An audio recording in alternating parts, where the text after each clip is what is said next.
Stalin didn't think much of Nehru at all. He thought he was a lackey of British colonialism. But Khrushchev thought India was really important to counterbalance China. And here's Nehru thinking about it. We have to be on friendly terms with both Russia and America. But actually, he felt much more in common with Russia. Why? Because he favored Fabian socialist economic policies that were much more akin to what's going on in Russia than it was in the United States.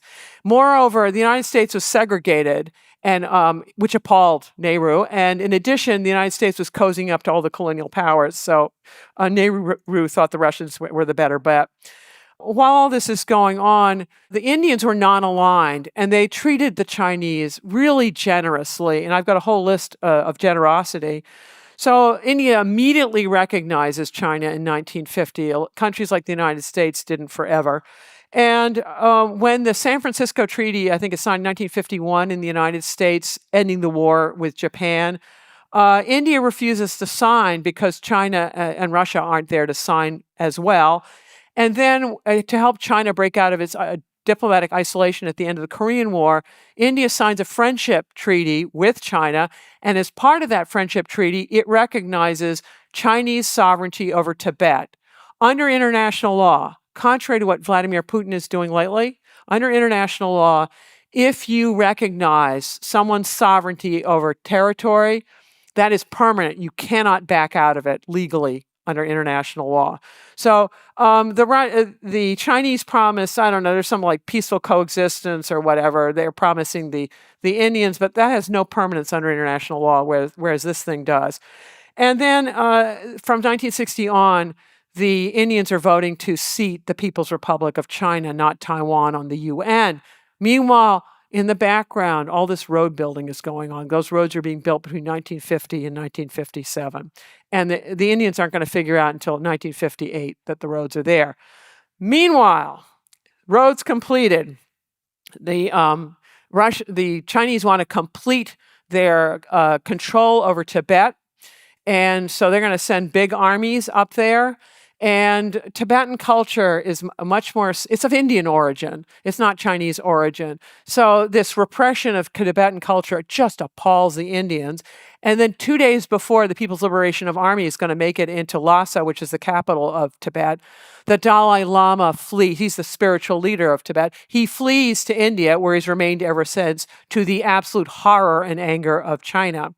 So at about this time, the Chinese come to the Indians and say, look, why don't we do a swap on sovereignty? You recognize our sovereignty over that Aksai Chin plateau where nobody lives, but it's really good for the roads, for China's western route. And then we'll recognize your sovereignty over this much more densely populated Arunachal Pradesh. And Nehru doesn't want to hear anything about it.